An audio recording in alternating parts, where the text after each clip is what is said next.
Okay, welcome ladies and gentlemen. Hope you are doing well wherever you are. And I'm 100% sure that you are in a correct place to know what is happening in Kenya and in Africa at large. Please, if you are watching this video wherever you are, and it is your first time to view this video, please, I'm requesting you to subscribe on this channel. Subscribe, please, like the video and comment on this video. Today's reaction is that Donald Trump warned William Samoei Ruto to don't involve yourself in this battle. Everyone knows that there is a war between America and Iran. Now, William Ruto tried to protect or talk things about Iran, but now Donald Trump won William Ruto. What? Then I will come for more reaction. Now, President William Ruto has condemned the missile strikes targeting American bases in the Gulf region as the Middle East war escalates. The head of state says that attacks on the Gulf states poses a grave threat to international peace and security, calling for engagements that will open talks for de-escalation. But in a quick rejoinder, the Islamic Republic of Iran ambassador to Kenya, Ali Golampor, said Iran is only defending itself from U.S.-Israeli aggression by targeting American assets spread out in the Gulf region. Aset Olale now reports the crisis has already unleashed significant disruptions across the globe after several countries closed their airspace and airlines suspended travel, cancelling thousands of flights and leaving tens of thousands of passengers stranded. President William Ruto has reacted to the Middle East conflict for the first time 48 hours since the crisis erupted. In a statement, the head of state said Kenya strongly condemns the strikes on the UAE, Qatar, Saudi Arabia, Iraq, Oman, Kuwait, Jordan and Bahrain in the evolving conflict in the Middle East. It is evident that the regionalization of this conflict poses a grave threat to international peace and security. At this defining and perilous moment in global history, long-standing multilateral institutions remain indispensable frameworks for the resolution of the current crisis in the Middle East. Kenya calls for urgent multi-stakeholder engagement towards de-escalation. Responding to President Ruto's stance of the Middle East conflict, the Islamic Republic of Iran ambassador to Kenya, Ali Golampor, while addressing journalists in Nairobi, said Tehran is defending itself from U.S.-Israeli aggression by targeting American assets spread out in the Gulf region. My country asserts its inherent and legitimate right to self-defense. The Iranian envoy adding that Kenya is not a legitimate target for Tehran's offensive against American military assets spread out around the globe. The range of missiles to maximum 2,000 kilometers, only for defensive purposes. And no, I don't think that we will, because the great people and the government of Kenya, we have had long historical friendly amicable relations, and we do our best to preserve that relation. With some Kenyans still stranded in Iran following bombardment from US and Israeli artillery, the Islamic Republic of Iran is assuring Kenya safe evacuation through land bordering its neighbors. For those Kenyans who has remained in Iran, they can easily contact their embassy, and the Kenyan embassy will help them to, if they wish to get out of the country, they will provide all the facilities. So there is no worry on that. How many are they? I don't have any specific figure. It's not that much. It's very few. As the Middle East conflict escalates, gas prices have reportedly risen sharply on international markets in response to the tensions in the Gulf, with natural gas for delivery in April trading up 42%. Meanwhile, death toll in Iran is reported to have reached 555 as US and Israel escalates attacks against Iran. An Israeli strike has reportedly killed 31 in Beirut following Hezbollah's missile attack on Israel. Explosions have also been heard across Qatar, UAE and Kuwait, where US jets crashed over reported mix-up in air defense systems. شوف يا واحد شوف هذا المسير يا الربع شوف نزلوا The diplomatic stands undertaken by both Tehran and Nairobi coming at a time when the United Nations Security Council is appealing for de-escalation in order to prevent further loss of life and property. Seth Olale, Citizen TV, Nairobi County. All right, on that note, we're taking a quick break. This is not just a Middle East story. This is an African story. As tensions rise between Iran and Gulf nations, as missiles strike across the region, one African leader has spoken clearly. President William Ruto has issued a stern warning. Kenya has condemned the strikes, warning that regionalization poses a grave threat to international peace and security. But here's the deeper question. Why is Kenya concerned? Why does East Africa feel the heat of a war thousands of kilometers away? What does this mean for Africa's sovereignty in a world rapidly dividing into dangerous geopolitical blocs? Tonight, we go deeper. When conflicts spread beyond borders, they stop being local disputes. They become global threats. President Ruto stated, Kenya strongly condemns the strikes. The regionalization of this conflict poses a grave threat to international peace and security. That is not ordinary diplomatic language. That is strategic language. The Middle East conflict is no longer contained. It is expanding. Whenever the Middle East burns, the world economy shakes. Oil prices rise. Trade routes close. Food prices increase. Insurance premiums skyrocket, and Africa, especially import-dependent economies, feels it immediately. Fuel prices rise in Nairobi. Transport costs rise in Dar es Salaam. Food inflation hits Lagos and Accra. War in the Gulf becomes suffering in Africa. There is something more sensitive here. Kenya hosts a U.S. military presence at Manda Bay in Lamu County. If the conflict escalates and Iran targets U.S. military installations globally, could African soil become a battlefield? This is the fear. Not because Kenya wants war, but because global power struggles often spill into regions where foreign bases exist. History teaches us something important. When you host external military infrastructure, you inherit external risks.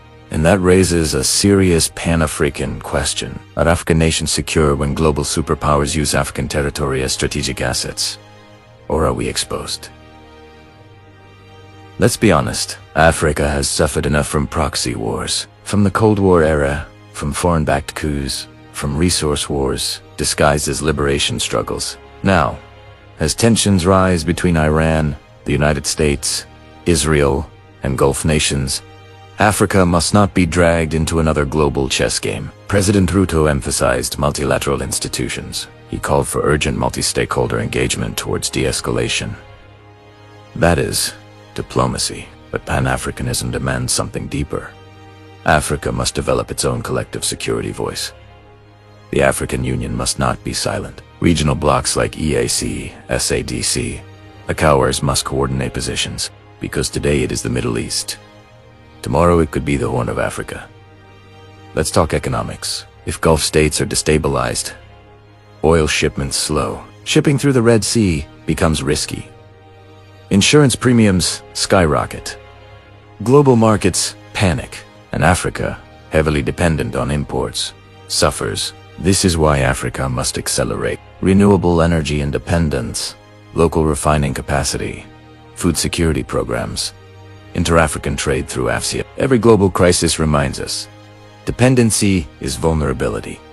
Self-reliance is power. President Ruto emphasized that long-standing multilateral institutions remain indispensable. That is important, because in times of chaos, diplomacy is strength. But Africa must not just be a spectator calling for peace. Africa must be a negotiator, a mediator, a stabilizing force. Kenya has historically played mediation roles in Sudan, Somalia, and South Sudan. Perhaps this moment calls for African diplomatic leadership beyond the continent. Why should Africa not host peace talks?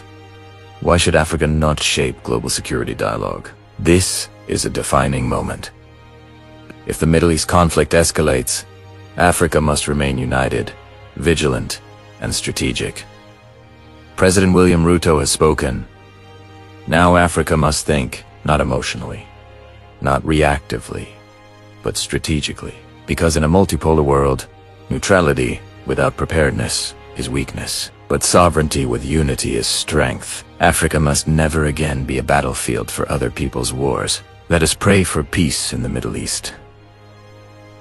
Let us call for but above all, let us build an Africa strong enough that no external conflict can destabilize our future. If you believe Africa must rise strategically, like, share, subscribe. This is not just news. This is awakening. Africa must stay alert. Africa must stay united. Africa must... Okay guys, hope you have seen a very sad news, and it is so touching because I can say that guys, this news is not all about Kenyans, but is all about anyone who is watching this video wherever you are. Remember that mwanzo wa Third World War si lazima iwe kwamba ni nchi zote zinaanza kupigana. Wacha leo niwaibie siri. Third World War inaweza tokea hivi. Iran sasa inapigana. Iran iko na nchi ambazo zina isupport. Amerika iko na nchi ambazo zina isupport. So hizo nchi zikienda kusupport hivyo, zile ambazo zina support, like Iran inasupportiwa na nchi zingine kama Israel, unaona? So Israel itapeana silaha ambazo zita defeat Amerika. Na pia Amerika iko na nchi ambazo inasupportiwa pia. Pia hizo zitatoa silaha. Na hizo nchi sasa zitaanza kuwa like zinasambaza vita. Na hivyo ndivyo Third World War itaweza tokea. So mtu asikudanganye kwamba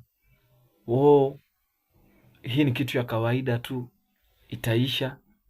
Yes, tunaweza itazamia kama kitu cha kawaida sana, but mimi nataka niwaeleze tujichunge sana, kwa maana hatujui itaenda kumalizika vipi.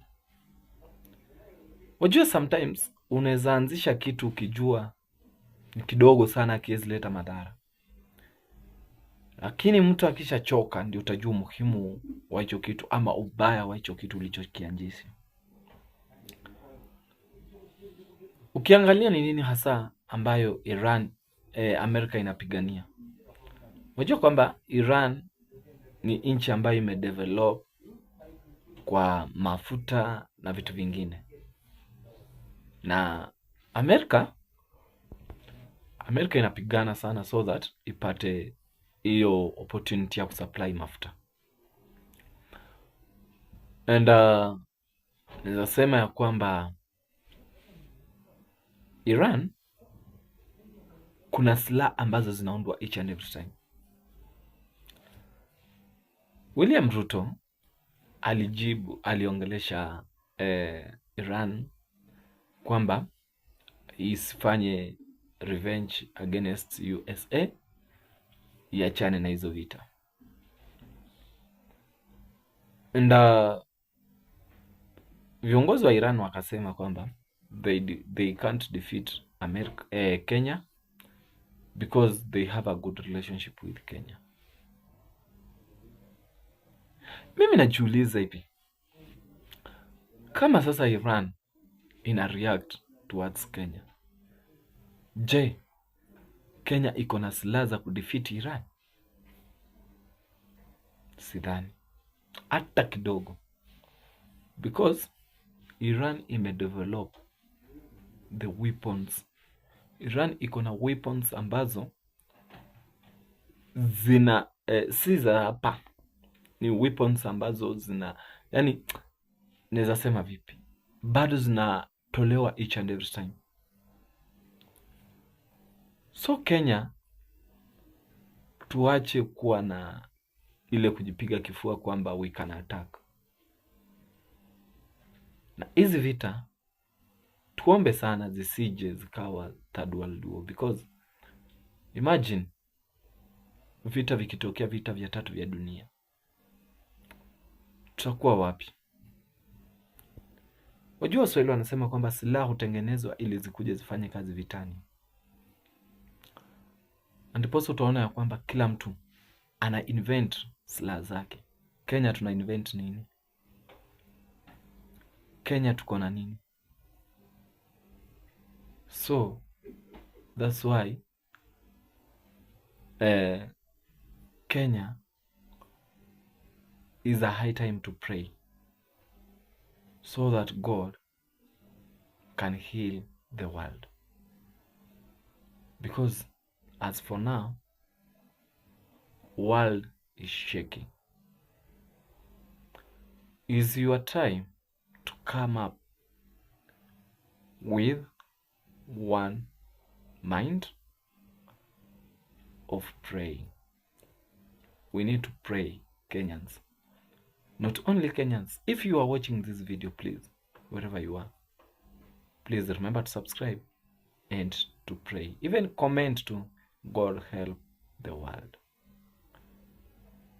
Yeah, like that, then God will intervene. No matter what hard situation the world is facing, God will intervene. Yours, MIKEANN'S reaction. I love you guys wherever you are. But remember, peace is something small but is sweeter than everything. If you have peace, you will win everything that you need. You will have everything that you need. You will go anywhere. You will live anywhere. Why? Because you have peace. So pray so that we can get peace all over the world. Thank you. May God bless you so much. Remember to subscribe on this channel. Thank you.